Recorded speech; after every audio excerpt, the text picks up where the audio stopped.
नमस्कार दोस्तों, मैं रविंद्र कुमार और मेरे YouTube चैनल पर आप सभी का हार्दिक स्वागत। दोस्तों, प्रतिदिन की महत्वपूर्ण क्लासों के हिसाब से आज की जो अपनी संडे की क्लास रहने वाली है वो रहेगी दोस्तों यहाँ पे सीरीज नंबर 28।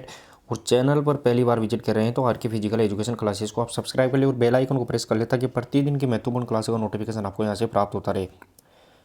दोस्तों, आज जो संडे की क्लास है वो रहेगी दोस्तों महा मैराथन। दोस्तों यहाँ पे महा मैराथन यानी महा संडे को अपन यहाँ पे महा मैराथन लेने वाले हैं। तो दोस्तों आप लगभग 1 घंटे के लिए आप लगभग यहाँ से जुड़े रहिए और यहाँ पे लगभग अपन 100 क्वेश्चन करने की कंप्लीट कोशिश करेंगे।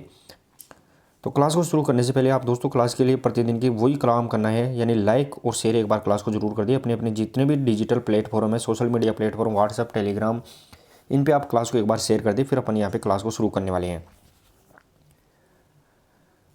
तो चलिए दोस्तों, ज़्यादा टाइम नहीं लेंगे और प्रत्येक पर्सन को आपको कमेंट बॉक्स में आंसर टाइप करते रहना है और लास्ट में आपको अपना स्कोर भी शेयर करना है कि आज की महा मैराथन में आपका क्या स्कोर रहा और क्लास कैसी लगी वो भी आप जरूर कमेंट बॉक्स में ज़रूर बताते रहे।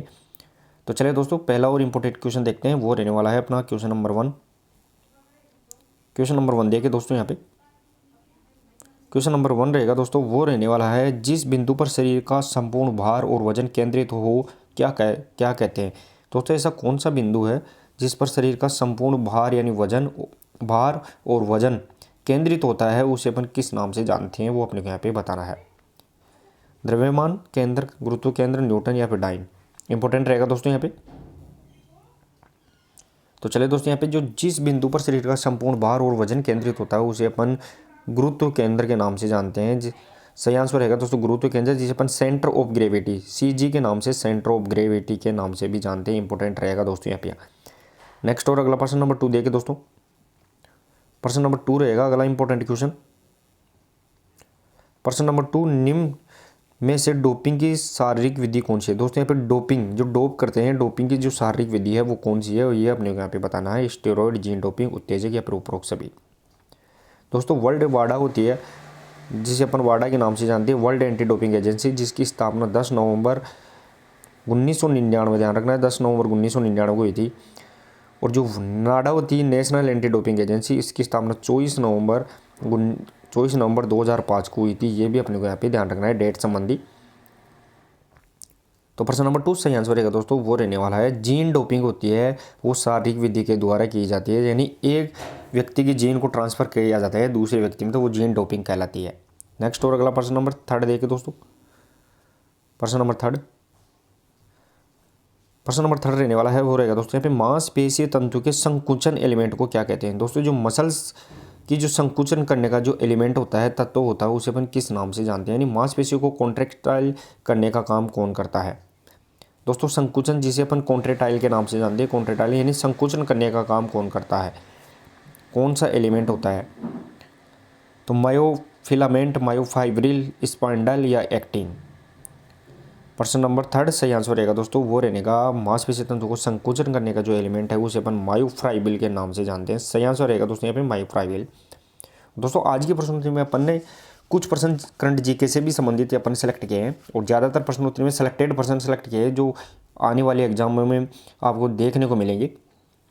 तो क्लास को भी आप शेयर करते रहिए दोस्तों। प्रश्न नंबर 4 रहेगा नेक्स्ट प्रश्न देखिए दोस्तों, वो रहने वाला है प्रश्न नंबर 4 में प्रशिक्षण।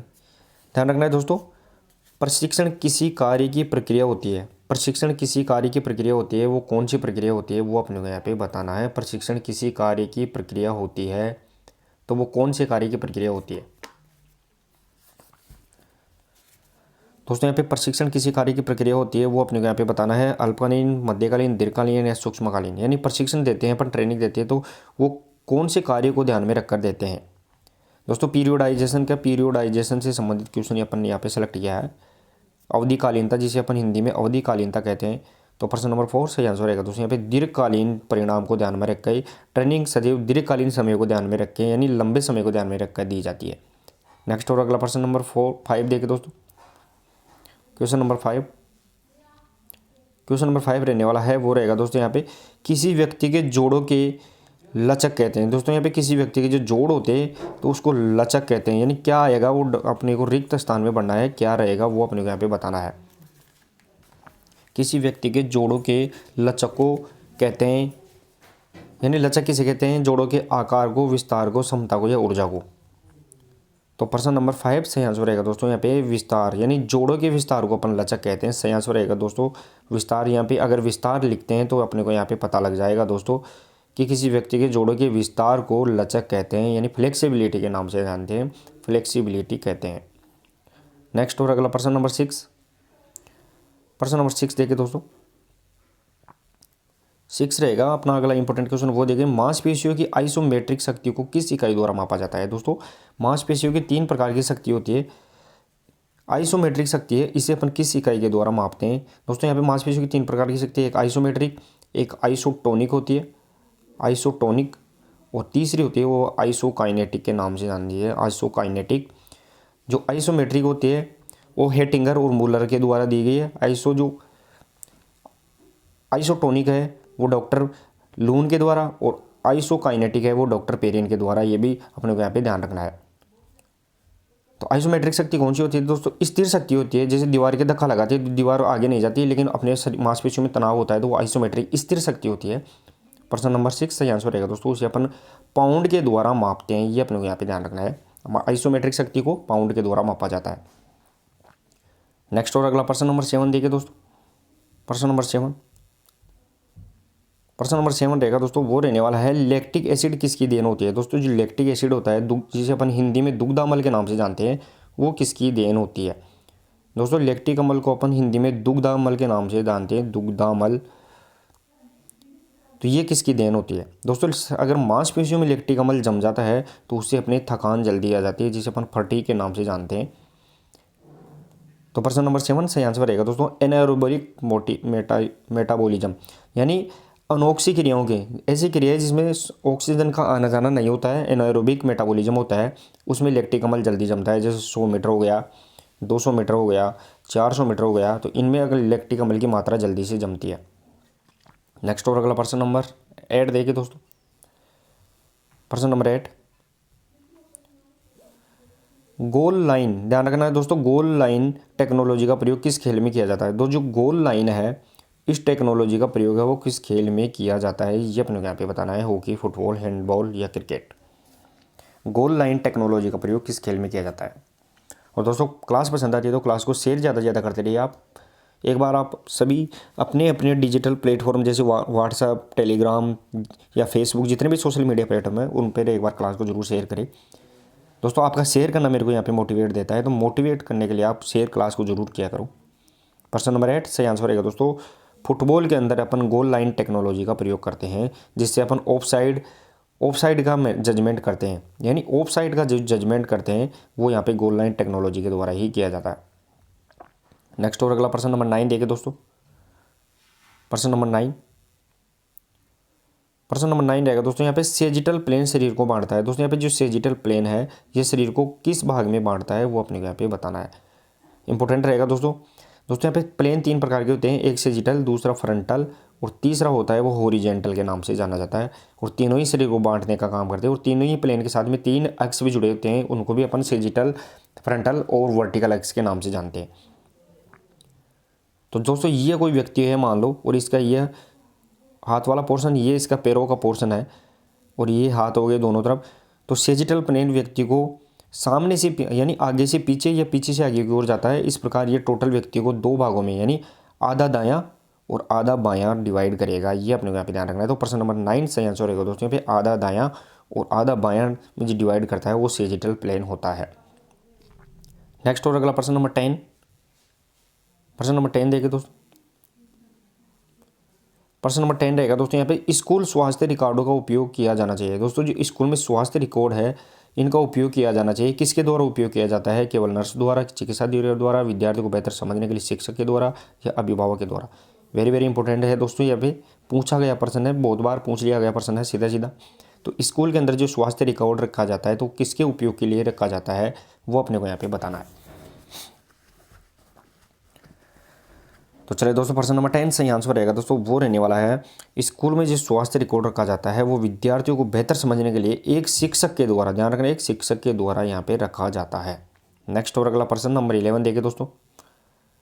प्रश्न नंबर 11, किशोरावस्था जीवन का सबसे कठिन काल है, ये किसने कहा है? दोस्तों साइकोलॉजी का क्वेश्चन है। किशोरावस्था है वो जीवन का सबसे कठिन काल है, ये किसने कहा है? ये डेफिनेशन कोटेशन किसके द्वारा दिया गया है?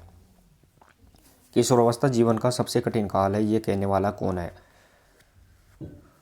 प्रश्न नंबर 11 सही आंसर रहेगा दोस्तों, वो रहने वाला है किशोरावस्था जीवन का सबसे कठिन काल है, ये कहने वाला है महोदय रहेगा, वो रहेगा यहाँ पे किलपैट्रिक महोदय। नेक्स्ट और अगला प्रश्न नंबर 12 देखिए दोस्तों। प्रश्न नंबर 12,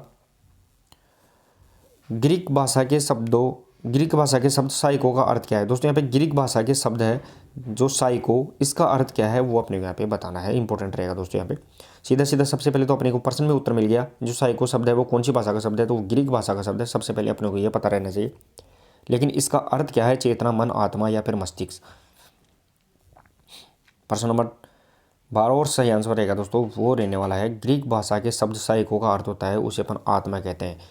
और जो साइको प्लस लॉजी, दोस्तों साइकोलॉजी होती है उसमें साइको का अर्थ आत्मा और साथ में लॉजी होती है, इस लॉजी का अर्थ दोस्तों अपने को यहाँ पे ध्यान रखना है अध्ययन होता है। इस प्रकार अगर साइकोलॉजी का पूर्ण अर्थ देखें तो वो आत्मा का अध्ययन कहलाता है। नेक्स्ट और अगला प्रश्न नंबर 13, क्लास को भी ज़्यादा से ज़्यादा शेयर करते रहे दोस्तों। आप आज संडे के दिन महा मैराथन रहेगी दोस्तों, तो आप क्लास में जुड़े रहे और क्लास को शेयर भी करते रहे। आज की क्लास में आपको ज़्यादातर प्रश्न मिलेंगे जो ज़्यादातर एग्जाम में पूछे जाते हैं, बार बार रिपीट होते हैं, तो आप क्लास में जरूर जुड़े रहे लास्ट तक और अपना स्कोर भी चेक करते रहे ताकि आपकी तैयारी का भी पता लगता रहे। प्रश्न नंबर 13 देखें दोस्तों। प्रश्न नंबर 13 रहेगा वर्तमान में मनोविज्ञान है। दोस्तों जो वर्तमान समय है उसमें मनोविज्ञान क्या है वो अपने को यहाँ पे बताना है। मस्तिष्क का विज्ञान, आत्मा, चेतना या फिर उपरोक्त सभी।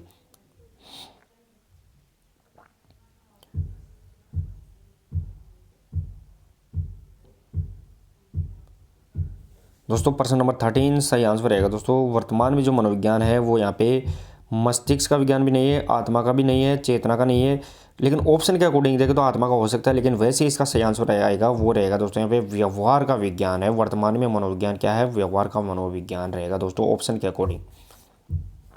नेक्स्ट और अगला प्रश्न देखें दोस्तों, वो रहने वाला है प्रश्न नंबर 14।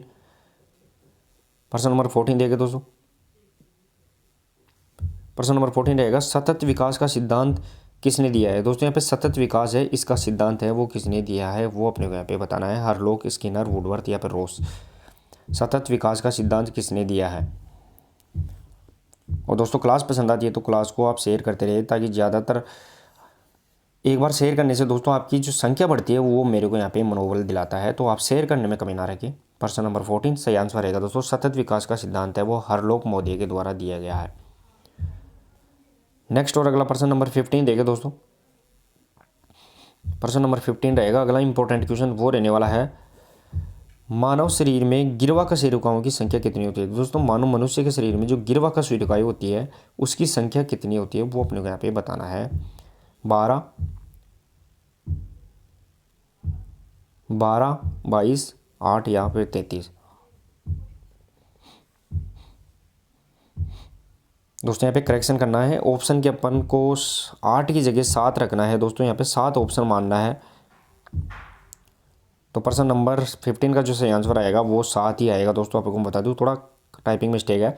तो मानव शरीर में जो गिरवा कशेरुकाई जिसे अपन सर्वाइकल के नाम से जानते हैं, गिरवा कशेरुकाई उसे अपन सर्वाइकल कहते हैं, तो सर्वाइकल की संख्या 7 होती है वो अपने को यहाँ पे ध्यान रखना है। तो सही आंसर रहेगा दोस्तों यहाँ पे 7 मानव शरीर में गिरवा कशेरुकाओं की संख्या होती है वो 7 होती है। नेक्स्ट और अगला प्रश्न नंबर 16 देखें दोस्तों। प्रश्न नंबर 16 रहेगा दोस्तों, वो रहने वाला है मनुष्य में फ्लोटिंग रिब्स यानी तैरने वाली पसलियाँ, फ्लोटिंग रिब्स किसे कहते हैं? तो वो तैरने वाली पसलियाँ की संख्या कितनी होती है वो अपने को यहाँ पे बताना है। 7 जोड़ी, 5, 2 या 12 जोड़ी। दोस्तों यहाँ पे जो ये अपनी स्टर्नम डी होती है इसके दोनों तरफ ये अपनी यहाँ पे पसलियाँ पाई जाती है दोनों तरफ, और यहाँ पे ये पाई जाती है डायफ्राम मांसपेशी, ये भी अपने को यहाँ पे ध्यान रखना है, और ये अपना गर्दन वाला पोर्शन होता है। तो दोस्तों जो पसलियाँ होती है उसको 2 भागों में डिवाइड किया गया है, एक सत्य पसलियाँ। तो सत्य पसलियाँ होती है वो 5 जोड़ी होती है, शुरू की जो 5 जोड़ी वो सत्य पसलियाँ कहलाती है। नीचे की जो 7 जोड़ी होती है दोस्तों वो अपने यहाँ पे असत्य पसलियाँ कहलाती है, ये अपने को यहाँ पे ध्यान रखना है। नीचे की जो 7 जोड़ी होती है वो असत्य पसलियाँ, लेकिन इन 7 के अंदर भी जो 11वां और 12वां जोड़ा होता है, 11वां और जो 12वां जोड़ा होता है वो यहाँ पे फ्लोटिंग ग्रिप्स के नाम से जाना जाता है।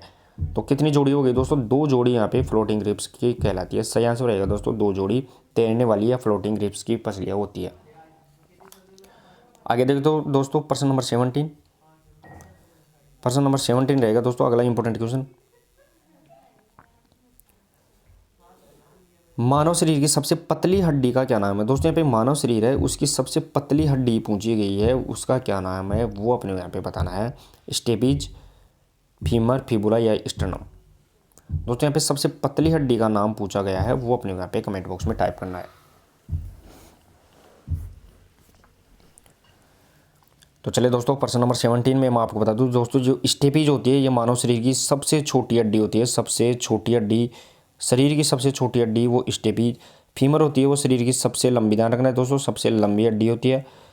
और जो सबसे पतली हड्डी होती है उसे अपन फिबुला के नाम से जानते हैं, यानी जो टीबिया के साथ में वह पाई जाती है। ये अपना पैर वाला पोर्शन होता है, इस पैर में ये घुटना हो गया और ये नीचे वाला पैर होता है। तो यहाँ जो हड्डी पाई जाती है वो टीबिया और फिबुला। तो फिबुला हड्डी होती है, ये सबसे पतली हड्डी होती है। नेक्स्ट और अगला प्रश्न नंबर देखे दोस्तों वो रहने वाला प्रश्न नंबर 18।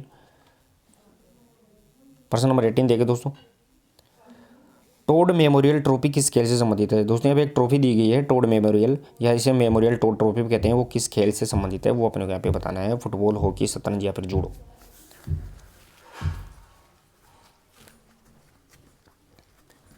प्रश्न नंबर 18 देखिए दोस्तों यहाँ पे, और प्रश्न नंबर 18 सही आंसर रहेगा दोस्तों वो रहने वाला है, जो टोड मेमोरियल ट्रॉफी है वो फुटबॉल से संबंधित रहेगी। दोस्तों सही आंसर रहेगा दोस्तों यहाँ पे फुटबॉल से संबंधित टोड मेमोरियल ट्रॉफी। साथ ही में फुटबॉल की फेमस ट्रॉफी फीफा है, ये भी अपने को यहाँ पे ध्यान रखना है, फीफा है।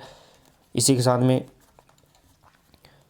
FA कप है, FA कप है, ये संबंधित फुटबॉल से संबंधित ट्रॉफियाँ होती है। नेक्स्ट और अगला प्रश्न देखें दोस्तों वो रहने वाला है प्रश्न नंबर 19। प्रश्न नंबर 19 देखें दोस्तों, लार में पानी की मात्रा कितना प्रतिशत होती है? दोस्तों लार होती है, इस मुंह में जो लार आती है उसमें जो पानी होता है, जल की मात्रा वो कितनी प्रतिशत होती है वो अपने को यहाँ पे बताना है। 92, 5, 75 या 99। दोस्तों लार में कौन सा एंजाइम पाया जाता है? तो लार में टाइलिन, ध्यान रखना है दोस्तों यहाँ पे लार के अंदर कौन सा एंजाइम पाया जाता है, तो वो टाइलिन एंजाइम पाया जाता है, टाइलिन। तो यहाँ पे लार में जो पानी की मात्रा होती है वो कितना प्रतिशत होती है? प्रश्न नंबर 19 सही आंसर रहेगा दोस्तों वो रहने वाला है 99। ध्यान रखना दोस्तों 99%, यानी 98 से 99% पानी की मात्रा लार में पाई जाती है। शरीर में पूछा जाए तो वो 70 से 75% पानी की मात्रा शरीर में पाई जाती है। नेक्स्ट और अगला प्रश्न नंबर 20 देखें दोस्तों। प्रश्न नंबर 20, प्रश्न नंबर 20 रहेगा दोस्तों वो रहने वाला है ये अपने यहाँ पे, शरीर का वह बिंदु जिस पर सभी तल, जिसे अपन प्लेन कहते हैं, मिलते हैं, क्या कहलाता है? दोस्तों शरीर का वह बिंदु कौन सा है जिस पर सभी प्लेन या तल मिलते हैं, क्या कहलाता है वो अपने को यहाँ पे बताना है। दोस्तों 3 प्रकार के प्लेन होते हैं, सेजिटल, फ्रंटल, हॉरिजेंटल और कोऑर्डिनल। तो यहाँ पे 3 प्लेन हो गए, तो ये तीनों प्लेन एक जगह मिल जाते हैं, तो वो कौन सा बिंदु होता है वो अपने को यहाँ पे बताना है, कौन सा बिंदु होता है। दोस्तों ये कोई व्यक्ति है, ये इसके और ये इसके पैर हो गए, ये इसके हाथ हो गए दोनों तरफ। तो यहाँ पे सेजिटल, फ्रंटल और हॉरिजेंटल, ध्यान रखना है, तीनों प्लेन जिस बिंदु पर आके मिलते हैं उसे अपन किस नाम से जानते हैं? तो प्रश्न नंबर 20 का सही आंसर रहेगा दोस्तों उसे अपन कोऑर्डिनल प्लेन के नाम से जानते हैं। सही आंसर रहेगा दोस्तों यहाँ पे कोऑर्डिनल प्लेन। क्लास को भी ज़्यादा से ज़्यादा शेयर करते रहिए दोस्तों, आप क्लास को शेयर और लाइक करने में कमी ना रखिए। प्रश्न नंबर नेक्स्ट देखिए दोस्तों वो रहने वाला है प्रश्न नंबर 21। प्रश्न नंबर 21 देखिए दोस्तों, कुछ प्रश्न अपने करंट अफेयर से जो इंपॉर्टेंट है उनको भी सिलेक्ट किया है।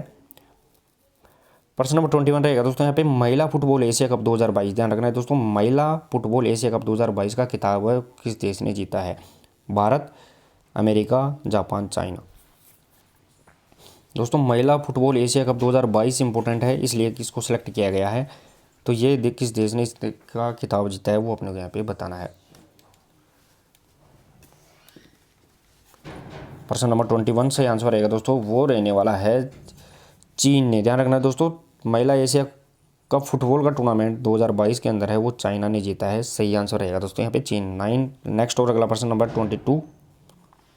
प्रश्न नंबर 22 देखिए दोस्तों,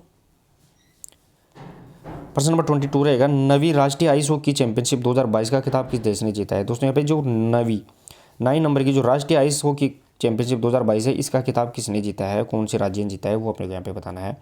मणिपुर, राजस्थान, महाराष्ट्र या फिर लद्दाख। दोस्तों आइस हॉकी चैंपियनशिप के बारे में पूछा गया 2022 के अंदर जो आइस हॉकी चैंपियनशिप हुई थी 9 नंबर की, किसने जीता है, तो प्रश्न नंबर 22 सही आंसर रहेगा दोस्तों, वो रहने वाला है लद्दाख। लद्दाख ने जीता है, वो अपने को यहाँ पे फैक्ट याद रखना है। नेक्स्ट और अगला प्रश्न नंबर 23। प्रश्न नंबर 23 देखिए दोस्तों, लगभग 4 से 5% अपन ने करंट अफेयर से संबंधित शामिल किए जो पुराने हैं और इंपॉर्टेंट रहेगी। प्रश्न नंबर 23 रहेगा दोस्तों यहाँ पे राष्ट्रीय सीनियर वॉलीबॉल चैंपियनशिप 2021-22, ध्यान रखना जो 22 में हुई थी उसमें महिला वर्ग का खिताब किसने जीता है, वो अपने को यहाँ पे बताना है। राष्ट्रीय सीनियर वॉलीबॉल चैंपियनशिप 2021-22 में महिला वर्ग का खिताब किसने जीता है, हिमाचल, जम्मू कश्मीर, तमिलनाडु या फिर केरल। क्लास को भी ज़्यादा से ज़्यादा शेयर करते रहे दोस्तों। प्रश्न नंबर 23 और सही आंसर रहेगा दोस्तों, वो रहने वाला है यहाँ पे केरल। ध्यान रखना है दोस्तों, केरल ने ये खिताब अपने नाम किया है, महिलाओं का राष्ट्रीय सीनियर वॉलीबॉल चैंपियनशिप का खिताब अपने नाम किया। नेक्स्ट और अगला प्रश्न नंबर 24 देखिए दोस्तों, अगला इंपॉर्टेंट क्वेश्चन 24। अंतर्राष्ट्रीय शतरंज महासंघ जिसे फिडे कहते हैं, क्या इसका अध्यक्ष किसे चुना गया है। दोस्तों जो अंतर्राष्ट्रीय शतरंज महासंघ है जिसे अपन फिडे के नाम से जानते हैं, इसका अध्यक्ष किसे चुना गया है, वो अपने को यहाँ पे बताना है। दोस्तों फिडे है इसे अपन अंतर्राष्ट्रीय शतरंज महासंघ के नाम से जानते हैं, फेडरेशन इंटरनेशनल डीज एसेज के नाम से अपन इसे जानते हैं। तो इसका अध्यक्ष किसे चुना गया है, प्रश्न नंबर 24 सही आंसर रहेगा दोस्तों, वो रहने वाला है आर्केडी वार्कोविच को अंतर्राष्ट्रीय शतरंज महासंघ का अध्यक्ष चुना गया है, आर्केडी वार्कोविच। नेक्स्ट और अगला प्रश्न नंबर 25 देखिए दोस्तों, प्रश्न नंबर 25 रहेगा दोस्तों, वो रहने वाला है वर्तमान में अंतर्राष्ट्रीय हॉकी महासंघ यानी फेडरेशन इंटरनेशनल दी हॉकी का अध्यक्ष किसे चुना गया है। वर्तमान में अंतर्राष्ट्रीय हॉकी महासंघ है, इसका अध्यक्ष किसे चुना गया है, नरेंद्र बत्रा, सैफ अहमद, एहसान मनी या फिर मोहम्मद जावेद।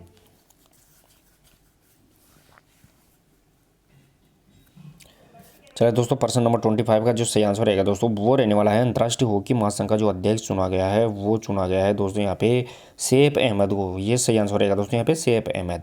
नेक्स्ट और अगला प्रश्न नंबर 26 देखिए दोस्तों, और आज की इस महा मैराथन क्लास में आप जुड़े रहे दोस्तों, आपको पता लग जाएगा कि कितने इंपॉर्टेंट क्वेश्चन है और कितने आप अटेंड कर पाए हैं, स्कोर भी आपको पता लग जाएगा।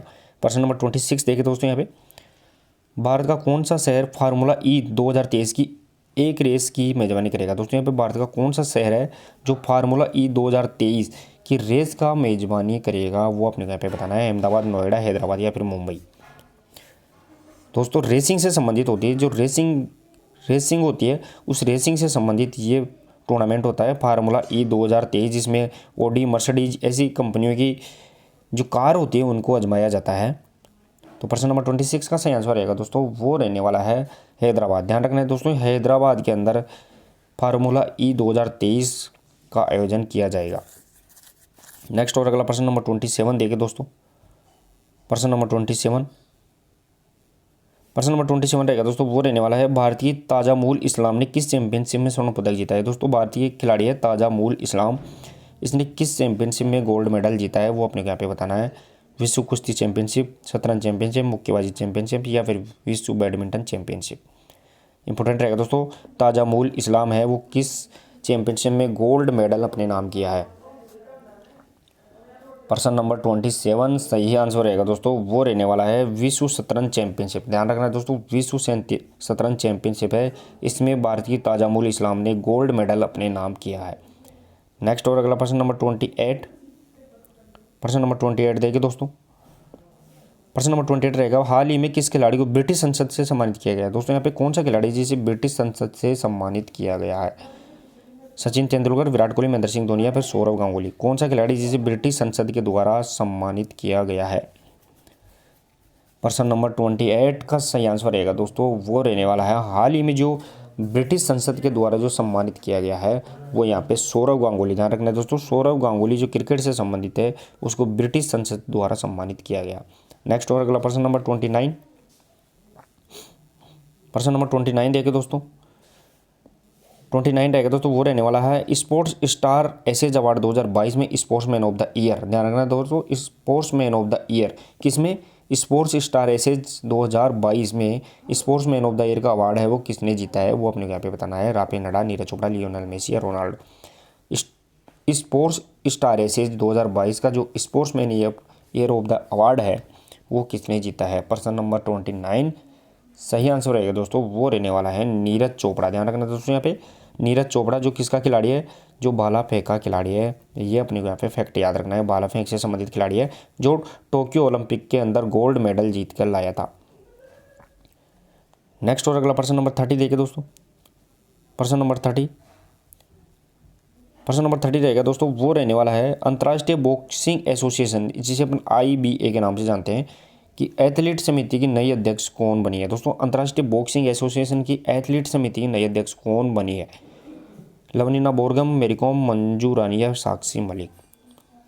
प्रश्न नंबर 30 सही आंसर रहेगा दोस्तों, वो रहने वाला है यहाँ पे लवलीना बोरगम। ध्यान रखना है दोस्तों, लवलीना बोरगम है वो अंतर्राष्ट्रीय बॉक्सिंग एथलीट समिति की नई अध्यक्ष बनी है, लवलीना बोरगम। चलिए दोस्तों नेक्स्ट और अगला प्रश्न रहने वाला है वो रहेगा दोस्तों यहाँ पे प्रश्न नंबर 31। और क्लास को भी आप ज़्यादा से ज़्यादा शेयर करते रहे दोस्तों। यहाँ पे 31 देखिए दोस्तों, यहाँ पे 21वीं राष्ट्रीय पैरा तैराकी चैंपियनशिप 2022 है, उसका खिताब किसने जीता है? वो अपने यहाँ पे बताना है, राजस्थान, महाराष्ट्र, तमिलनाडु या फिर कर्नाटक। 21वीं राष्ट्रीय पैरा तैराकी चैंपियनशिप 2022 इसका खिताब किस राज्य ने जीता है? प्रश्न नंबर 31 सही आंसर रहेगा दोस्तों, वो रहने वाला है महाराष्ट्र ने अंतर्राष्ट्रीय 21वीं राष्ट्रीय पैरा तैराकी चैंपियनशिप 2022 का खिताब अपने नाम किया है। नेक्स्ट और अगला प्रश्न नंबर 32। प्रश्न नंबर 32 देखिए दोस्तों, वो रहने वाला है यहाँ पे भारत का पहला स्पोर्ट्स यूनिकॉर्न कौन सी टीम बनी है? दोस्तों यहाँ पे भारत का पहला स्पोर्ट्स यूनिकॉर्न है वो कौन सी टीम बनी है? वो अपने को यहाँ पे बताना है, Mumbai Indians, Gujarat Titans, Lucknow super giants या फिर चेन्नई सुपर किंग्स। दोस्तों यूनिकॉर्न क्या होता है? यूनिकॉर्न किसी भी स्टार्टअप का बड़ा रूप होता है, वो यूनिकॉर्न कहलाता है। यानी किसी भी चीज़ को अपन शुरू में ही स्टार्ट करते हैं फिर वो बड़ा रूप ले लेती है, उसका टर्नओवर ज़्यादा हो जाता है तो वो यूनिकॉर्न कहलाता है। तो उसे अपन कौन सी स्पोर्ट्स यूनिकॉर्न है जो टीम है जो भारत का पहला स्पोर्ट्स यूनिकॉर्न बनी है? प्रश्न नंबर 32 सही आंसर रहेगा दोस्तों, वो रहने वाला है Chennai super Kings. Chennai super Kings है भारत की पहली स्पोर्ट्स यूनिकॉर्न बनी है। नेक्स्ट और अगला प्रश्न नंबर 33। प्रश्न नंबर 33 देखिए दोस्तों, प्रश्न नंबर 33 रहेगा यहाँ पे सेंचुरियन जो दक्षिण अफ्रीका के अंदर है में टेस्ट मैच जीतने वाला पहला एशियाई देश कौन बना है? वो अपने को यहाँ पे बताना है, बांग्लादेश, श्रीलंका, भारत या फिर ऑस्ट्रेलिया। दोस्तों सेंचुरियन जो अफ्रीका के अंदर है उसमें टेस्ट मैच जीतने वाला पहला एशियाई देश इंपॉर्टेंट रहेगा दोस्तों, यहाँ पे पहला एशियाई देश कौन बना है वो अपने को यहाँ पे बताना है। चलिए दोस्तों यहाँ पे प्रश्न नंबर 33 और सही आंसर रहने वाला है वो रहेगा दोस्तों यहाँ पे सेंचुरियन में जो टेस्ट में जीतने वाला पहले एशियाई देश बना है वो यहाँ पे भारत रहेगा दोस्तों। सही आंसर रहेगा दोस्तों यहाँ पे भारत। नेक्स्ट और अगला प्रश्न नंबर 34। प्रश्न नंबर 34 देखिए दोस्तों, प्रश्न नंबर 34 रहेगा स्वास्थ्य शिक्षा लोगों के स्वास्थ्य से जुड़े हुए व्यवहारों से संबंधित है। दोस्तों यहाँ पे स्वास्थ्य शिक्षा है वो लोगों के स्वास्थ्य से जुड़े व्यवहारों से संबंधित है। ये परिभाषा किसने दी है वो अपने को यहाँ पे बताना है, थॉमस बॉक, थॉमस वुड, सोफी या फिर ग्राउट। यानी स्वास्थ्य शिक्षा है वो लोगों के स्वास्थ्य से जुड़े व्यवहारों का अध्ययन है, व्यवहार से संबंधित है, ये परिभाषा देने वाला रहेगा प्रश्न नंबर 34। सही आंसर रहेगा दोस्तों वो रहेगा यहाँ पे सोफी के द्वारा। ध्यान रखना है दोस्तों, ये इंपॉर्टेंट परिभाषा डेफिनेशन है और ये सोफी मौर्य के द्वारा दी गई है। नेक्स्ट और अगला प्रश्न देखें दोस्तों, वो रहने वाला है प्रश्न नंबर 35। प्रश्न नंबर 35 देखिए दोस्तों, आहार में वसा की मात्रा लगभग कितना प्रतिशत लेनी चाहिए? दोस्तों जो भोजन होता है उसमें जो फैट होता है यानी वसा, उसकी मात्रा है वो कितनी लेनी चाहिए वो अपने को यहाँ पे बताना है। दोस्तों जो आहार होता है भोजन में जो वसा फैट होता है, इस फैट की मात्रा लगभग कितना प्रतिशत लेनी चाहिए? दोस्तों भोजन में वसा होती है, कार्बोहाइड्रेट होता है, साथ ही में प्रोटीन होता है, खनिज लवण होते हैं, जल होता है, ये सभी मिल जाते हैं तो वो संतुलित भोजन होता है। लेकिन इसमें जो फैट होता है इसकी कितनी प्रतिशत मात्रा होनी चाहिए? तो चलिए दोस्तों यहाँ पे प्रश्न नंबर 35 सही आंसर रहेगा दोस्तों यहाँ पे 25 से 30% आहार में फैट की मात्रा होनी चाहिए, यानी वसा की मात्रा होनी चाहिए। नेक्स्ट और अगला प्रश्न नंबर 36। प्रश्न नंबर 36 देखिए दोस्तों, भोजन में प्रोटीन की मात्रा लगभग कितना प्रतिशत होनी चाहिए? दोस्तों जो भोजन होता है उसमें जो प्रोटीन होता है इस प्रोटीन की लगभग कितनी प्रतिशत मात्रा होनी चाहिए वो अपने को यहाँ पे बताना है। दोस्तों प्रोटीन जिसे अपन शरीर का बॉडी बिल्डिंग ब्लॉक के नाम से जानते हैं, बॉडी बिल्डिंग ब्लॉक के नाम से जानते हैं दोस्तों। तो प्रोटीन की मात्रा भोजन में कितना प्रतिशत होनी चाहिए वो अपने को यहाँ पे बताना है। प्रश्न नंबर 36 सही आंसर रहेगा दोस्तों वो रहने वाला है 5 से 15%। ध्यान रखना दोस्तों यहाँ पे 5 से 15% प्रोटीन की मात्रा भोजन के अंदर होनी चाहिए। और क्लास को भी शेयर करते रहे दोस्तों, यहाँ पे शेयर करने में कमी ना रखिए। अभी क्लास लंबी चलेगी तो आप क्लास को शेयर करिए ज़्यादा से ज़्यादा। प्रश्न नंबर 37 देखिए नेक्स्ट प्रश्न नंबर नेक्स्ट 37, भोजन में कार्बोहाइड्रेट की मात्रा लगभग कितना प्रतिशत होनी चाहिए। दोस्तों कार्बोहाइड्रेट की मात्रा पूछी जाए तो वो कितना प्रतिशत होनी चाहिए वो अपने को यहाँ पे बताना है। दोस्तों इससे पहले अपन ने प्रोटीन की देख ली, तो प्रोटीन की कितनी प्रतिशत थी, वो 5 से 15% थी।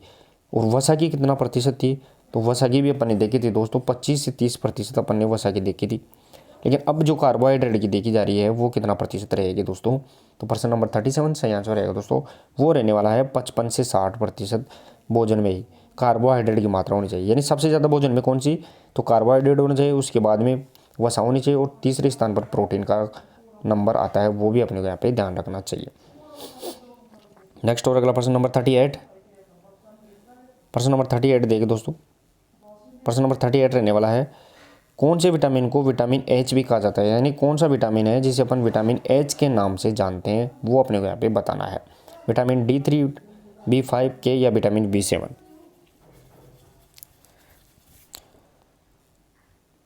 दोस्तों विटामिन D3 को अपन कैल्सीफेरोल के नाम से जानते हैं, कैल्सीफेरोल। विटामिन B5 को अपन पेंटोथेनिक के अम्ल के नाम से जानते हैं। विटामिन K को अपन विटामिन K जिसे अपन, वो मेरे दिमाग से नाम निकल रहा है तो कमेंट बॉक्स में आप K का नाम बताइए। और विटामिन B7 है दोस्तों, उसे अपन यहाँ पे विटामिन H के नाम से भी जानते हैं। यानी B7 को अपन विटामिन H के नाम से जानते हैं और B7 या H को अपन बायोटीन के नाम से भी जानते हैं, बायोटीन, वो अपने को यहाँ पे बताना है। तो दोस्तों विटामिन K है उसे अपन किस नाम से जानते हैं वो अपने यहाँ पे कमेंट बॉक्स में इसका रास वैज्ञानिक नाम भी आप जरूर बताइए। नेक्स्ट और अगला प्रश्न नंबर 39 रहेगा दोस्तों। प्रश्न नंबर 39 रहेगा दोस्तों वो रहने वाला है यहाँ पे काली खांसी का जीवाणु कौन सा होता है। दोस्तों जो काली खांसी होती है उसका जीवाणु यानी बैक्टीरिया पूछा गया है वो कौन सा होता है वो अपने यहाँ पे बताना है। बार्डिटेला पर्ट्यूसिस, माइकोबैक्टीरियम लेप्री, वेरिसोला जोस्टर या वेरिसेला जोस्टर या वेरिओला जोस्टर। चलिए दोस्तों प्रश्न नंबर 39 का जो सही आंसर रहेगा दोस्तों वो रहने वाला है यहाँ पे बार्डिटेला पर्ट्यूसिस। ध्यान रखना दोस्तों यहाँ पे बार्डिटेला पर्ट्यूसिस है, ये काली खांसी का जीवाणु या बैक्टीरिया रहेगा दोस्तों, इंपॉर्टेंट है ये अपने को यहाँ पे फैक्टर हो। माइकोबैक्टीरियम लेप्री ये टीबी से संबंधित है। वेरिसोला जोस्टर और वेरिओला से संबंधित है दोस्तों, ये चेचक से संबंधित है जिसे अपन छोटी माता के नाम से जानते हैं।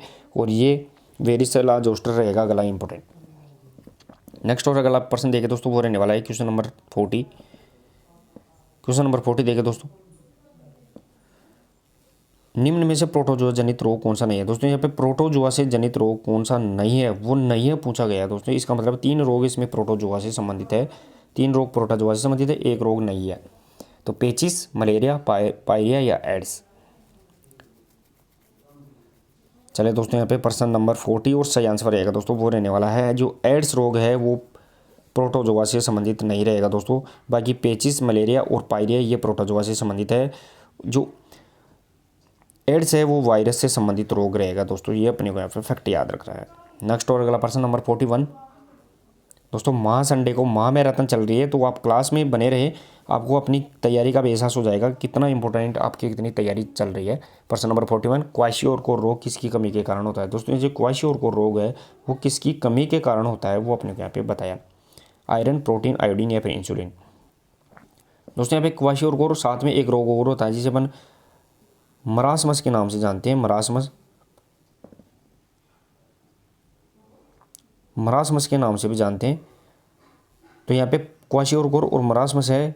तो क्वाशियोरकोर है दोस्तों, मरासमस होता है ये बड़े लोगों में होता है यानी एडल्ट पुरुष में, और जो क्वाशियोरकोर है ये छोटे बच्चों में होता है। लेकिन किसकी कमी के कारण होता है, तो प्रश्न नंबर 41 का सही आंसर रहेगा दोस्तों यहाँ पे प्रोटीन की कमी के कारण क्वाशियोरकोर और मरासमस दोनों रोग होते हैं। यानी बड़ों में मरासमस और छोटे बच्चों में क्वाशियोरकोर रोग हो जाता है। नेक्स्ट और अगला प्रश्न नंबर 42। प्रश्न नंबर 42 देखे दोस्तों, प्रश्न नंबर 42, रिक्रिएशन शब्द अंग्रेजी के कितने शब्दों से मिलकर बना है। दोस्तों यहाँ पे रिक्रिएशन शब्द है वो अंग्रेजी के कितने शब्दों से मिलकर बना है वो अपने को यहाँ पे बताना है, 12, 18, 10 या 8। दोस्तों रिक्रिएशन, जो रिक्रिएशन होता है दोस्तों यहाँ पे, ये रिक्रिएशन का अर्थ क्या होता है, तो रिक्रिएशन का अर्थ होता है मनोरंजन। ध्यान रखना है दोस्तों, मनोरंजन। तो ये कितने अंग्रेजी के शब्दों से मिलकर बना है वो अपने को यहाँ पे बताना है।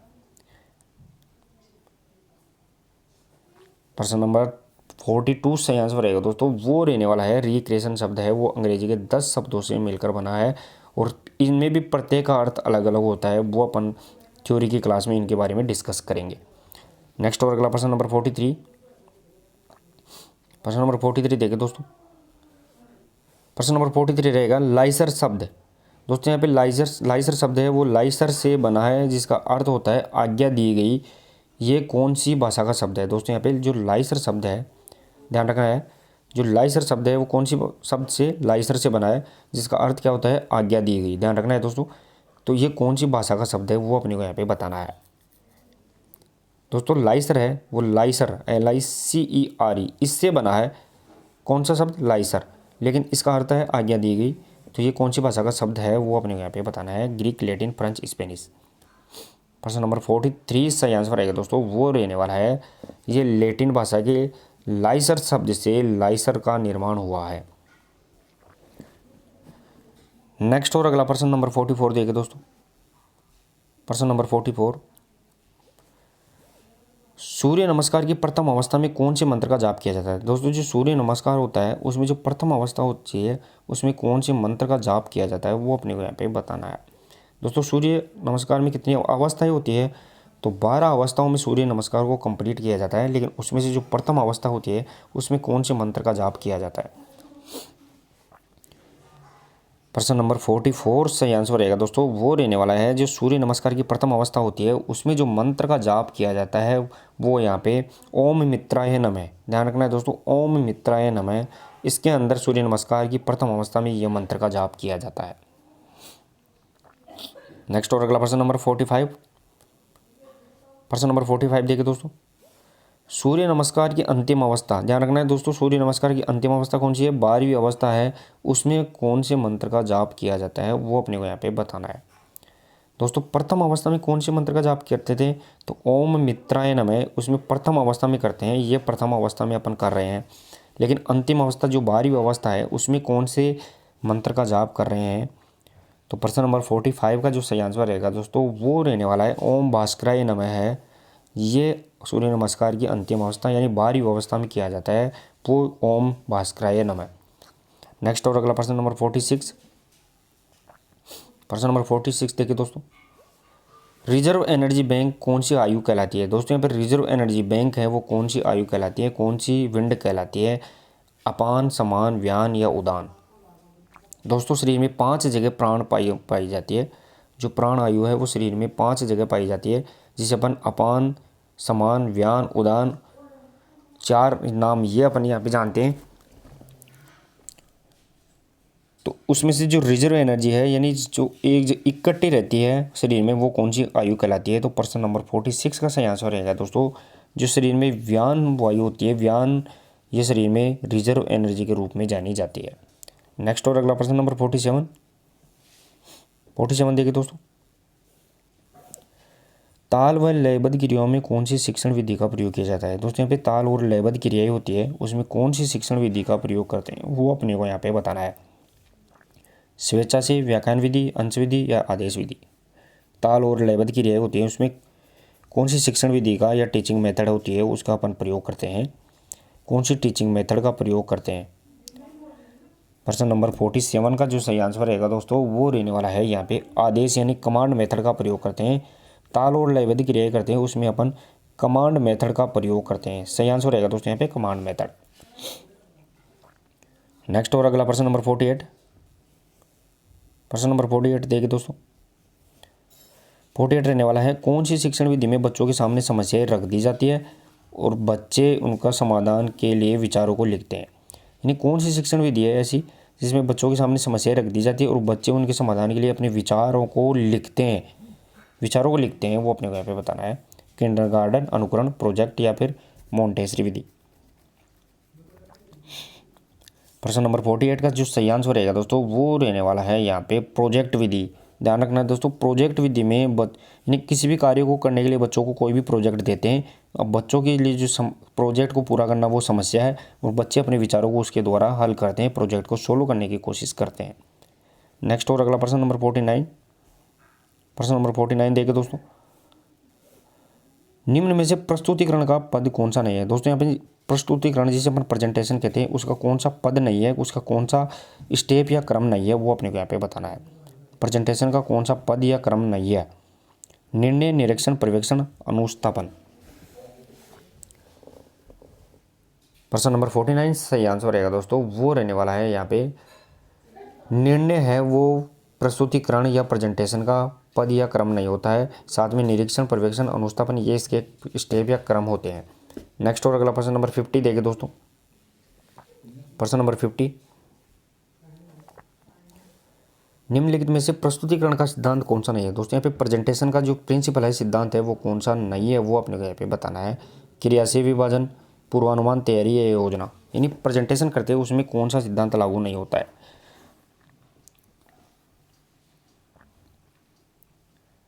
प्रश्न नंबर यहाँ पे 50 सही आंसर रहेगा दोस्तों वो रहने वाला है यहाँ पे क्रियाशील जो विभाजन होता है, क्रियाशील विभाजन वो प्रेजेंटेशन का सिद्धांत नहीं रहेगा। यानी पूर्वानुमान लगाते हैं, किसी भी चीज़ को प्रस्तुत करने से पहले तैयारी करते हैं और योजना भी बनाते हैं। नेक्स्ट और अगला प्रश्न नंबर 51, क्लास को शेयर ज़्यादा से ज़्यादा करते रहे दोस्तों, आप शेयर में कमी नहीं आनी चाहिए। नेक्स्ट प्रश्न 51 देखिए दोस्तों, एकल नॉकआउट में 64 टीमों की पिक्चर में प्रतियोगिता एकल नॉकआउट की है और उसमें 64 टीम है, तो कितनी टीमों को बाई दी जाएगी वो अपने को यहाँ पे बताना है। 32, 16, 19 या फिर 0। दोस्तों मैं आपको बता दूं एकल नॉकआउट में 64 टीम है तो कितनी इस पिक्चर में कितनी 22 दी जाएगी वो अपने को यहाँ पर बताना है। तो 22 की फॉर्मूला कौन सा होता है, नेक्स्ट पावर ऑफ 2। दोस्तों नेक्स्ट पावर ऑफ 2 का इस्तेमाल किया जाता है, यानी 2, 4, 8, 16, 32 और 64, 128 इस प्रकार अपन इनमें से देखते हैं, वो अपने को यहाँ पे ध्यान रखना है। तो अपने पास टीम कितनी है 64, तो 64 अपने नेक्स्ट पावर ऑफ 2 में आ रही है, तो इसके प्रकार अपन कितनी बाई देंगे, यानी 00 यानी 0 बाई देंगे, इसमें कोई भी बाई नहीं देंगे। नेक्स्ट और अगला प्रश्न नंबर 52। प्रश्न नंबर 52 देखिए दोस्तों, खुली और बंद प्रतियोगिता के अंतर्गत क्या आता है। दोस्तों यहाँ पे खुली और बंद प्रतियोगिताएं होती है, उसके अंतर्गत क्या आता है वो अपने यहाँ पे बताना है। इंट्रामोलर, एक्स्ट्रामोलर, क्षेत्रीय प्रतियोगिता, फिर उपरोक्त सभी।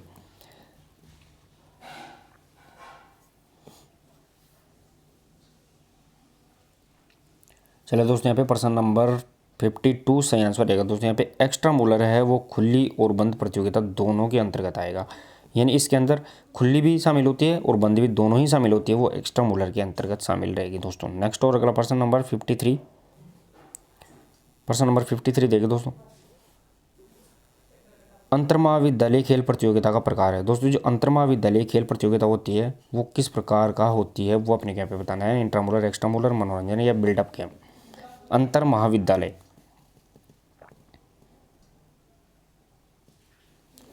चलिए दोस्तों यहाँ पे प्रश्न नंबर 53 सही आंसर रहेगा दोस्तों वो रहने वाला है यहाँ पे एक्स्ट्रा मोलर। ध्यान रखना है दोस्तों, अंतर महाविद्यालय एक्स्ट्रा मोलर की होती है, यानी एक कॉलेज से, ध्यान रखना है, एक कॉलेज से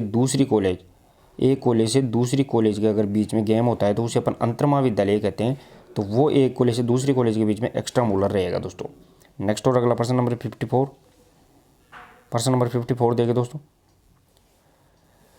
टेबुलर विधि में 18 टीम होने पर स्तंभ की संख्या कितनी होती है। दोस्तों जहाँ टेबुलर विधि है इसमें अगर 18 टीम है तो स्तंभ की संख्या कितनी होगी वो अपने को यहाँ पे बताना है। स्तंभ की संख्या कितनी रहेगी। प्रश्न नंबर 54 का जो सही आंसर रहेगा दोस्तों वो रहने वाला है यहाँ पे 19। ध्यान रखना है दोस्तों, 19 स्तंभ यानी 19 स्तंभ होंगे इसके अंदर, ये अपने को यहाँ पे ध्यान रखना है। यानी विषम संख्या है, अगर टीमों की संख्या विषम है तो उसमें अपन स्तंभ की संख्या निकालने के लिए 2 जोड़ते हैं, और अगर टीमों की संख्या सम है तो स्तंभ की संख्या निकालने के लिए उसमें अपन 1 जोड़ते हैं, वो अपने को यहाँ पे ध्यान रखना है। तो 18 टीमों में 1 जोड़ेंगे तो 19 स्तंभ इसमें बनाना पड़ेगा अपने को। नेक्स्ट और अगला प्रश्न नंबर 55 देखें दोस्तों। प्रश्न नंबर 55, कौन सा नॉकआउट प्रतियोगिता का प्रकार है। दोस्तों इसमें नॉकआउट प्रतियोगिता का प्रकार है वो कौन सा है वो अपने को यहाँ पे बताना है। बर्गर, कोवेव, सांत्वना टाइप 1 या पिरामिड। नॉकआउट प्रतियोगिता का प्रकार है वो अपने को यहाँ पे बताना है। चलिए दोस्तों, प्रश्न नंबर यहाँ पे 55 का जो सही आंसर रहेगा दोस्तों वो रहने वाला है यहाँ पे सांत्वना टाइप 1।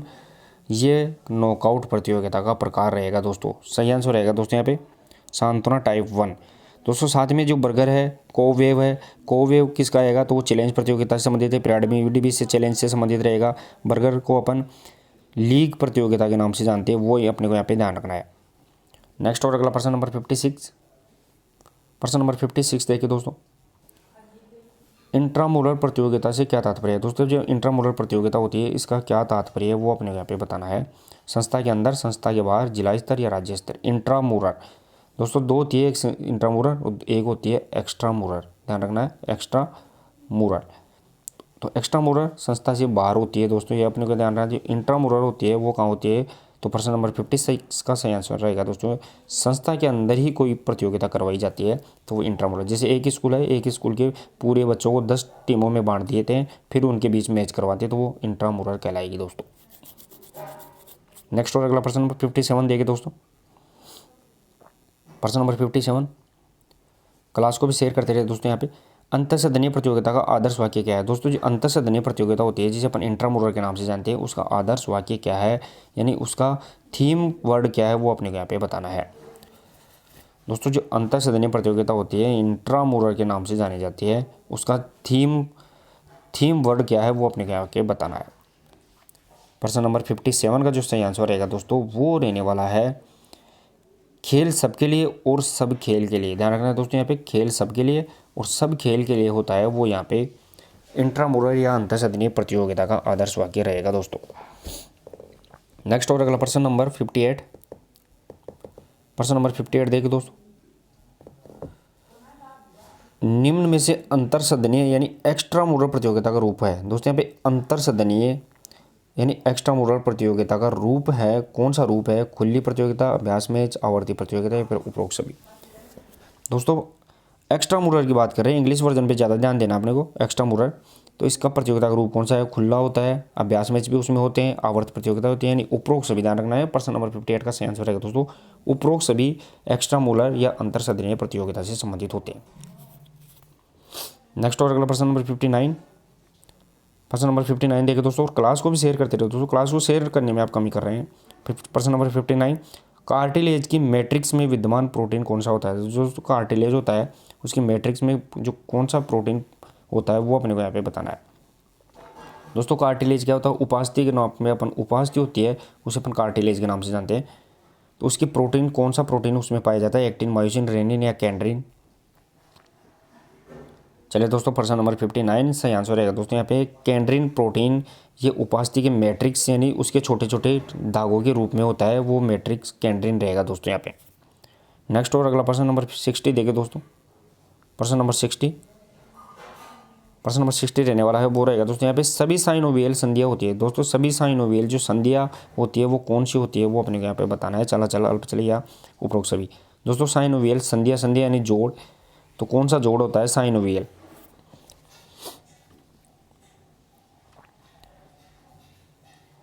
प्रश्न नंबर 60 सही आंसर रहेगा दोस्तों वो रहने वाला है जो जितनी भी चल संधियाँ वो सभी साइनोवियल संधियाँ होती है वो अपने को यहाँ पे ध्यान रखना है। नेक्स्ट और अगला देखिए दोस्तों प्रश्न नंबर 61। प्रश्न नंबर 61 रहेगा दोस्तों अगला, हड्डियों में कौन सा प्रोटीन पाया जाता है। जो दोस्तों बोन होती है उसमें कौन सा प्रोटीन पाया जाता है वो अपने को यहाँ पे बताना है, एक्टिन, मायोसिन, ओसिन या फिर एल्ब्यूमिन। दोस्तों जो बोन होती है इस बोन में कौन सा प्रोटीन पाया जाता है। शरीर में 206 हड्डियाँ होती है दोस्तों, उनमें से कौन सा प्रोटीन पाया जाता है इनके बीच में वो अपने को यहाँ पे बताना है। हड्डियों में दोस्तों लगभग 25% पानी पाया जाता है, 25% पानी पाया जाता है, ये अपने को यहाँ पे ध्यान रखना है। जल की मात्रा 25% होती है। तो हड्डियों में कौन सा प्रोटीन होता है, प्रश्न नंबर 61 का सही आंसर रहेगा दोस्तों यहाँ पे ओसिन प्रोटीन है वो हड्डियों के अंदर पाया जाता है। सही आंसर रहेगा दोस्तों ओसिन। एल्ब्यूमिन से ये रक्त के अंदर पाया जाता है, यानी प्लाज्मा के अंदर जो प्रोटीन होता है एल्ब्यूमिन पाया जाता है। नेक्स्ट और आगे देखिए दोस्तों वो रहने वाला है प्रश्न नंबर 62। प्रश्न नंबर 62 देखिए दोस्तों, सर्वाइकल वर्टिब्री की प्रथम वर्टिब्री को क्या कहते हैं। दोस्तों जो सर्वाइकल वर्टिब्रा जिसे अपन गिरवा कशेरुका के नाम से जानते हैं, उनमें से जो प्रथम वर्टिब्री होती है उसे अपन क्या कहते हैं वो अपने को यहाँ पे बताना है। सैक्रम, एटलस, एक्सिस या फिर थोरेसिक। दोस्तों सर्वाइकल संख्या में कितनी होती है? दोस्तों ये अपनी खोपड़ी होती है और ये रीढ़ की हड्डी होती है। इस रीढ़ की 33 वर्टिब्री यानी 26 से बनी हुई होती है, शुरू में 33 बाद में 26। तो इसकी जो ये वर्टिब्री पाई जाती है इनके ये, तो शुरू की जो 7 होती है उसे अपन सर्वाइकल के नाम से जानते हैं। इसके बाद में 12 होती है उसे अपन थोरेसी के नाम से, 5 वो सेक्रल, 5 कोएक्स और 1 वो लंबर के नाम से जाने जाते हैं। दोस्तों यहाँ पे जो सर्वाइकल होती है संख्या में 7 होती है, तो उसकी जो पहली होती है संख्या में 7 होती है, तो 7 में भी पहली वर्टिब्री होती है, पहली हड्डी होती है, उसे किस नाम से जानते हैं? तो सही आंसर रहेगा दोस्तों यहाँ पे एटलस के नाम से जानते हैं, जिसके ऊपर खोपड़ी टिकी हुई होती है। जो खोपड़ी है वो ये एटलस हड्डी के ऊपर टिकी हुई होती है। नेक्स्ट और अगला प्रश्न नंबर 63 देखिए दोस्तों। प्रश्न नंबर 63, कौन सी अस्थि को एंकल बोन भी कहते हैं? दोस्तों यहाँ पे कौन सी हड्डी है जिसे अपन एंकल बोन के नाम से भी जानते हैं, वो अपने क्या बताना है? फीमर, टिबिया, टार्सल या फिर टेसल। दोस्तों एंकल बोन यानी घुटने की बोन कौन सी अस्थि को कहते हैं? एंकल बोन कौन से नाम से जानी जाती है? प्रश्न नंबर 63 सही आंसर रहेगा दोस्तों यहाँ पे जो टेसल बोन होती है उसे अपन एंकल बोन के नाम से जानते हैं। नेक्स्ट और अगला प्रश्न नंबर 64। प्रश्न नंबर 64 देखिए दोस्तों। प्रश्न नंबर 64 रहेगा दोस्तों, वो रहने वाला है शरीर की मांसपेशियों में संकुचन किन तंत्रिकाओं के द्वारा होता है? दोस्तों शरीर की जितनी भी मांसपेशी होती हैं उनमें संकुचन होता है यानी कॉन्स्ट्रक्शन होता है, वो शरीर की कौन सी नर्व्स या तंत्रिकाओं के द्वारा होता है? संवेदी, प्रेरक, सिनेप्स या फिर न्यूरॉन्स। दोस्तों शरीर की सबसे लंबी कोशिका कौन सी होती है? तो शरीर की सबसे लंबी कोशिका वो तंत्रिका कोशिका, जिसे अपन साइटिका के नाम से जानते हैं। दोस्तों साइटिका भी इसे अपन कहते हैं। शरीर की सबसे छोटी कोशिका तो वो माइकोप्लाज्मा होती है, माइकोप्लाज्मा। और शरीर की सबसे चौड़ी कोशिका तो वो त्वचा की यानी स्किन की कोशिका होती है। यानी लंबी तंत्रिका, छोटी माइकोप्लाज्मा और चौड़ी त्वचा से संबंधित कोशिकाएं होती है। दोस्तों यहाँ पे शरीर में मांसपेशियों को संकुचन करने का काम कौन सी तंत्रिका करवाती है? तो प्रश्न नंबर 64 सही आंसर रहेगा दोस्तों, यही रहने वाला है प्रेरक। ध्यान रखना है दोस्तों यहाँ पे प्रेरक तंत्रिकाओं के द्वारा, यानी प्रेरक तंत्रिकाएं शरीर में मांसपेशियों को संकुचित करती है। नेक्स्ट और अगला प्रश्न नंबर 65। प्रश्न नंबर 65 देखिए दोस्तों, अस्थि मांसपेशी की संकुचन इकाई कौन सी होती है? तो जो अस्थि मांसपेशी होती है उसकी संकुचन की इकाई होती है वो कौन सी होती है, वो अपने यहाँ पे बताना है। दोस्तों अस्थि मांसपेशी का मतलब जो बोन से, ध्यान रखना बोन से जो मसल्स जुड़ी हुई होती है, मसल्स जुड़ी हुई होती है उसको संकुचन करने का काम कौन सी इकाई करती है? सार्कोमियर, मायोफाइब्रिल, एक्टिन, मायोसिन या फिर उपरोक्त सभी। प्रश्न नंबर 65 का सही आंसर रहेगा दोस्तों यहाँ पे एक्टिन और मायोसिन है, ये अस्थियों से जुड़ी मांसपेशियों को संकुचित कराने के लिए काम आने वाला। एक्टिन और मायोसिन क्या है दोस्तों? तो ये प्रोटीन है, ये भी अपने को यहाँ पे फैक्ट याद रखना है। नेक्स्ट और अगला प्रश्न नंबर 66। प्रश्न नंबर 66 देखिए दोस्तों, अस्थि पेशियों मानव शरीर के कुल वजन का कितना प्रतिशत होता है? जो हड्डियों से जुड़ी पेशियाँ होती है वो मानव शरीर के कुल वजन का कितना प्रतिशत होती है, वो अपने को यहाँ पे बताना है। 50, 40, 30 या फिर 10। दोस्तों अस्थि पेशियाँ, ध्यान रखना जो हड्डियों से जो मांसपेशियाँ जुड़ी हुई होती है जिसे अपन कंकाली पेशियाँ भी कहते हैं, इसे अपन कंकाली, ध्यान रखना दोस्तों स्केलेटल मसल्स यानी कंकाली पेशियाँ भी कहते हैं। तो ये कुल वजन का कितना प्रतिशत होती है वो अपने को यहाँ के बताना है। प्रश्न नंबर 66 सही आंसर रहेगा दोस्तों यहाँ पे शरीर के कुल वजन का जो कंकाली पेशियाँ होती है वो 40% होती है। नेक्स्ट और अगला प्रश्न नंबर 67। प्रश्न नंबर 67 देखिए दोस्तों, हृदय के कौन से कक्ष में ऐसे नोड होता है, जुड़ा होता है? दोस्तों हृदय का जो कौन सा कक्ष है, चैम्बर है जिससे ऐसे नोड जुड़ा होता है, यानी साइनो ओरिकुलर नोड। ऐसे नोड को अपन हिंदी में क्या बोलते हैं? साइनो एरिकुलर नोड के नाम से जानते हैं। तो ये क्वेश्चन हृदय होता है, हार्ट होता है, इसके कौन से कक्ष से जुड़ा होता है? यानी दायां आलिंद, बायां आलिंद, बायां नीले या दायां नीले। तो प्रश्न नंबर 67 सही आंसर रहेगा दोस्तों यहाँ पे दायां आलिंद। ध्यान रखना है दोस्तों यहाँ पे जो दायां आलिंद यानी राइट ओट्रियम है उससे यहाँ पे ऐसे नोड जुड़ा होता है जिसे अपन कृत्रिम पेसमेकर के नाम से भी जानते हैं। नेक्स्ट और अगला प्रश्न नंबर 68 देखिए दोस्तों। प्रश्न नंबर 68, निम्न में कौन सा श्वसन तंत्र का भाग नहीं है? दोस्तों इनमें से कौन सा है वो श्वसन तंत्र यानी रेस्पिरेटरी सिस्टम का भाग नहीं है? दोस्तों यहाँ पे भाग नहीं है पूछा गया है, श्वसन तंत्र यानी रेस्पिरेटरी सिस्टम का भाग कौन सा नहीं है वो अपने को यहाँ के बताना, यानी फेफड़े, यकृत, ट्रेकिया, एल्वियोलाई। प्रश्न नंबर 68 सही आंसर रहेगा दोस्तों, वो रहने वाला है यहाँ पे जो यकृत होता है वो श्वसन तंत्र का भाग नहीं है बल्कि ये पाचन तंत्र से संबंधित भाग रहेगा दोस्तों। नेक्स्ट और अगला प्रश्न नंबर 69, क्लास को भी शेयर करते रहिए दोस्तों, शेयर करने में आप कमी ना रखिए। महामैराथन में आप आज आपको अपना स्कोर जरूर चेक करने में पता लगेगा कि आपकी तैयारी किस प्रकार की है, कितने प्रश्नों में आप कितना आंसर कर पाते हैं। प्रश्न नंबर 69, बड़ी आंत में कौन से विटामिन का संश्लेषण होता है। दोस्तों जो बड़ी आंत होती है उसमें जो विटामिन होता है वो उसका कौन से विटामिन का संश्लेषण होता है, AKHE। दोस्तों यहाँ पे छोटी आंत होती है, उस छोटी आंत की लंबाई 6.25 मीटर होती है और बड़ी आंत होती है उसकी लंबाई 1.5 मीटर होती है, यानी लगभग 6 से 7 फीट होती है। तो बड़ी आंत की जो लंबाई होती है 1.5 मीटर, तो इसमें कौन से विटामिन का संश्लेषण किया जाता है वो अपने यहाँ के बताना है। प्रश्न नंबर 69 सही आंसर रहेगा दोस्तों विटामिन के है, इसका संश्लेषण बड़ी आंत में किया जाता है। नेक्स्ट और अगला प्रश्न नंबर 70, प्रश्न नंबर 70 देखिए दोस्तों, प्रश्न नंबर 70 रहेगा जठर रस किस पदार्थ का बना होता है। दोस्तों यहाँ पे जठर रस है वो किस पदार्थ का बना हुआ होता है। जठर रस को अपन आंतर रस के नाम से जानते हैं दोस्तों, जो आंतर रस भी इसे अपन कहते हैं आंतर रस, यानी जठर रस जो शरीर में प्रतिदिन लगभग 1.5 से 2 लीटर, ध्यान रखना है दोस्तों यहाँ पे 1.5 से 2 लीटर ये शरीर में बनता है जठर रस, जो पचाने का काम करता है आमाशय के अंदर। तो हाइड्रोक्लोरिक अम्ल, एंजाइम, जल या उपरोक्त सभी। प्रश्न नंबर 70 सही आंसर रहेगा दोस्तों आंतर रस या जठर रस है वो उपरोक्त सभी, यानी उसमें HCl हाइड्रोक्लोरिक अम्ल भी होता है, एंजाइम भी होती है और जल की मात्रा भी होती है। नेक्स्ट और अगला प्रश्न नंबर 71 देखिए दोस्तों, प्रश्न नंबर 71, अब देखिए दोस्तों यहाँ पे अपन 10 प्रश्न लगातार देखेंगे, वो 10 प्रश्न लॉजी से संबंधित, यानी कौन सा अध्ययन कौन से विज्ञान में कौन सा अध्ययन किया जाता है। तो 10 प्रश्न पर लगातार यानी 71 से 80 तक अपन कंटिन्यू लॉजी से संबंधित प्रश्न देखेंगे। यानी कोशिका का अध्ययन क्या कहलाता है दोस्तों, यहाँ पे कोशिका है उसका अध्ययन क्या कहलाता है वो अपने यहाँ पे बताना है दोस्तों। कोशिका जिसे अपन सेल कहते हैं और कोशिका का अध्ययन कोशिका की खोज रॉबर्ट हुक के द्वारा, ध्यान रखना है दोस्तों, रॉबर्ट हुक के द्वारा 1665 में की गई थी। तो कोशिका का अध्ययन क्या कहलाता है। प्रश्न नंबर 71 सही आंसर रहेगा दोस्तों यहाँ पे साइटोलॉजी, ध्यान रखना है दोस्तों यहाँ पे थोड़ा सा मिस प्रिंट जरूर है, कोशिका का अध्ययन साइकोलॉजी नहीं कहलाएगा, यहाँ पे साइटोलॉजी है, तो ये अपने को यहाँ पे ध्यान रखना है, करेक्शन कर लेना है, साइटोलॉजी, साइटोलॉजी। कोशिका का अध्ययन क्या कहलाता है, तो साइटोलॉजी कहलाता है। नेक्स्ट और अगला प्रश्न नंबर 72, प्रश्न नंबर 72 देखिए दोस्तों, रक्त का अध्ययन क्या कहलाता है। दोस्तों जो ब्लड है, ब्लड का अध्ययन क्या कहलाता है वो अपने यहाँ पे बताना है, हेमेटोलॉजी, साइटोलॉजी, नेफ्रोलॉजी या फिर पैथोलॉजी।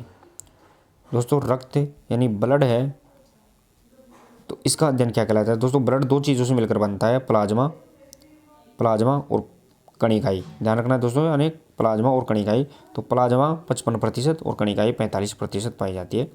तो रक्त का अध्ययन क्या कहलाता है, प्रश्न नंबर 72 सही आंसर रहेगा दोस्तों यहाँ पे हेमेटोलॉजी है, वो यहाँ पे ब्लड का अध्ययन या रक्त का अध्ययन कहलाता है। नेक्स्ट और अगला प्रश्न देखिए दोस्तों, वो रहने वाला है प्रश्न नंबर 73, क्लास को ज़्यादा से ज़्यादा आप शेयर करते रहे दोस्तों। प्रश्न नंबर 73, हृदय का अध्ययन क्या कहलाता है। दोस्तों हृदय यानी हार्ट का अध्ययन है वो क्या कहलाता है, ये अपने यहाँ के बताना है। हृदय जिसे अपन हार्ट के नाम से जानते हैं दोस्तों, तो हार्ट का अध्ययन है वो क्या कहलाता है वो अपने यहाँ के बताना है। दोस्तों हार्ट होता है, हार्ट के कितने चैम्बर होते हैं, 4 चैम्बर होते हैं, ये अपने को यहाँ पे ध्यान रखना है। 4 कोष्ठ होते हैं और 2 भागों में बटा हुआ होता है, दायां और बायां। तो हृदय का अध्ययन क्या कहलाता है दोस्तों, प्रश्न नंबर 73 कार्डियोलॉजी हृदय का अध्ययन कहलाता है। और हृदय कौन सी मांसपेशी से बना होता है, तो वो मायोकार्डियम, ध्यान रखना है दोस्तों, मायोकार्डियम मांसपेशी से हृदय का निर्माण होता है। नेक्स्ट और अगला प्रश्न नंबर 74, प्रश्न नंबर 74 देखिए दोस्तों, रोगों का अध्ययन क्या कहलाता है। दोस्तों जो डिजीज होती है, रोग होते हैं, उनका अध्ययन क्या कहलाता है वो अपने बताना है, हिस्टोलॉजी, साइटोलॉजी, पैथोलॉजी या फिर एंडोलॉजी। दोस्तों रोग होते हैं, डिजीज होती है, इन डिजीज का अध्ययन क्या कहलाता है। प्रश्न नंबर 74 सही आंसर रहेगा दोस्तों यहाँ पे पैथोलॉजी है वो रोगों का अध्ययन कहलाता है, यानी रोगों का जो अध्ययन के जो विज्ञान काम करती है उसे अपन पैथोलॉजी के नाम से जानते हैं। नेक्स्ट और अगला प्रश्न नंबर 75, प्रश्न नंबर 75 देखिए दोस्तों, ऊतकों का अध्ययन क्या कहलाता है। दोस्तों जो ऊतक है, इन ऊतकों का अध्ययन क्या कहलाता है वो अपने यहाँ के बताना है। दोस्तों ऊतक जिसे अपन टिश्यू के नाम से जानते हैं। और दोस्तों शरीर की सबसे छोटी इकाई है वो कोशिका यानी सेल होती है। तो कोशिकाओं के समूह को अपन बहुत सी कोशिका मिल जाती है, तो वो किसका निर्माण करती है, टिश्यू यानी ऊतकों का निर्माण करती है। तो ऊतकों का अध्ययन क्या कहलाता है? प्रश्न नंबर 75 सही आंसर रहेगा दोस्तों वो हिस्टोलॉजी। ध्यान रखना दोस्तों, हिस्टोलॉजी, ऊतकों का अध्ययन हिस्टोलॉजी कहलाता है। नेक्स्ट और अगला प्रश्न नंबर 76, प्रश्न नंबर 76 देखिए दोस्तों, यकृत का अध्ययन क्या कहलाता है? दोस्तों यकृत यानी लीवर है, इस लीवर का अध्ययन क्या कहलाता है वो अपने यहाँ पे बताना है। यकृत जिसे अपन लीवर के नाम से जानते हैं, जिसे अपन शरीर की रासायनिक प्रयोगशाला, ध्यान रखना है, रासायनिक प्रयोगशाला भी कहते हैं, शरीर की रासायनिक प्रयोगशाला है वो अपन लीवर को कहते हैं। तो लीवर का अध्ययन क्या कहलाता है? हिपेटोलॉजी, नेफ्रोलॉजी, न्यूरोलॉजी या फिर पैथोलॉजी। प्रश्न नंबर 76 का सही आंसर रहेगा दोस्तों यहाँ पे हिपेटोलॉजी। ध्यान रखना है, हिपेट यानी हिपेट यकृत होता है, तो हिपेटोलॉजी यकृत का अध्ययन कहलाएगा। नेक्स्ट और अगला प्रश्न नंबर 77 देखिए दोस्तों, प्रश्न नंबर 77, वृक्क यानी किडनी का अध्ययन क्या कहलाता है? दोस्तों यानी वृक्क जिसे अपन किडनी के नाम से जानते हैं, तो इसका अध्ययन क्या कहलाता है वो अपने पे बताना। नेफ्रोलॉजी, न्यूरोलॉजी, साइटोलॉजी या फिर एंजियोलॉजी। दोस्तों वृक्क, किडनी या फिर इसे अपन गुर्दे के नाम से भी जानते हैं, तो इसका अध्ययन क्या कहलाता है? तो प्रश्न नंबर 77 सही आंसर रहेगा दोस्तों यहाँ पे नेफ्रोलॉजी। ध्यान रखना है, वृक्क या किडनी के अध्ययन को नेफ्रोलॉजी कहते हैं, क्योंकि किडनी की जो इकाई होती है वो नेफ्रोलॉजी रहेगी दोस्तों। नेक्स्ट और अगला प्रश्न देखिए दोस्तों 78, प्रश्न नंबर 78, ग्रंथियों का अध्ययन क्या कहलाता है? दोस्तों जो ग्रंथियाँ होती है शरीर के अंदर, जो ग्लैंड्स होती है, उनका अध्ययन क्या कहलाता है वो अपने यहाँ पे बताना है। दोस्तों क्लास कैसी लग रही है उसके बारे में भी अपना कमेंट जरूर शेयर करें। दोस्तों ग्रंथियाँ 3 प्रकार की होती है, एक अंतःस्रावी ग्रंथि, एक बहिस्रावी ग्रंथि और एक मिश्रित ग्रंथि। ध्यान रखना है दोस्तों 3 प्रकार की ग्रंथियाँ होती हैं, यानी इंटरनल, एक्सटर्नल और मिक्स्ड ग्लैंड के नाम से जानी जाती है। तो ग्रंथियों का अध्ययन है उसे अपन एंडोक्राइनोलॉजी के नाम से जानते हैं। प्रश्न नंबर 78 सही आंसर रहेगा दोस्तों यहाँ पे एंडोक्राइनोलॉजी। नेक्स्ट और अगला प्रश्न नंबर आज की प्रश्नोत्तरी का सेकंड लास्ट प्रश्न नंबर 79 देखे दोस्तों, प्रश्न नंबर 79, तंत्रिका तंत्र का अध्ययन क्या कहलाता है? दोस्तों जो तंत्रिका तंत्र यानी नर्वस का अध्ययन स्टडी है वो क्या कहलाती है? तंत्रिका जिसे अपन नर्वस सिस्टम के नाम से जानते हैं, नर्वस सिस्टम, तो उसका अध्ययन क्या कहलाता है वो अपने को यहाँ पे बताना है। दोस्तों तंत्रिका तंत्र, जो तंत्रिका तंत्र है वो शरीर की सबसे लंबी कोशिका, ध्यान रखना है, लंबी शरीर की सबसे लंबी कोशिका कौन सी है? तो वो तंत्रिका कोशिका ही होती है। तो तंत्रिका का अध्ययन क्या कहलाता है? प्रश्न नंबर 79 सही आंसर रहेगा दोस्तों वो रहने वाला है न्यूरोलॉजी। ध्यान रखना है दोस्तों, न्यूरोलॉजी तंत्रिका तंत्र का अध्ययन कहलाता है। चलिए दोस्तों नेक्स्ट और आज की प्रश्नोत्तरी का लास्ट प्रश्न नंबर 80 देखते हैं। प्रश्न नंबर 80 देखिए दोस्तों, हड्डियों का अध्ययन क्या कहलाता है? दोस्तों जो बोन होती है, उन बोन यानी हड्डियों का अध्ययन है वो क्या कहलाता है वो अपने यहाँ पे बताना है। ऑर्थोलॉजी, ऑस्टियोलॉजी, कार्डियोलॉजी या फिर एंजियोलॉजी। प्रश्न नंबर 80 सही आंसर रहेगा दोस्तों वो रहने वाला है हड्डियों का अध्ययन है वो ऑस्टियोलॉजी के अंदर आता है। और जोड़ों का अध्ययन दोस्तों वो ऑर्थोलॉजी। ध्यान रखना, ये भी मैं आपको बता देता हूँ, जोड़ों का अध्ययन है वो ऑर्थोलॉजी में आता है। तो दोस्तों आज अपन ने 80 प्रश्नों का एनालिसिस किया है, कितने स्कोर आप कर पाए वो आप कमेंट बॉक्स में ज़रूर शेयर करें, कमेंट बॉक्स में अपना स्कोर शेयर करें। और क्लास कैसी लगी है, अगर क्लास अच्छी लगी है तो दोस्तों क्लास को शेयर और लाइक आप जरूर करें। एक बार क्लास को शेयर और लाइक करके ही आप क्लास को ख़त्म करें।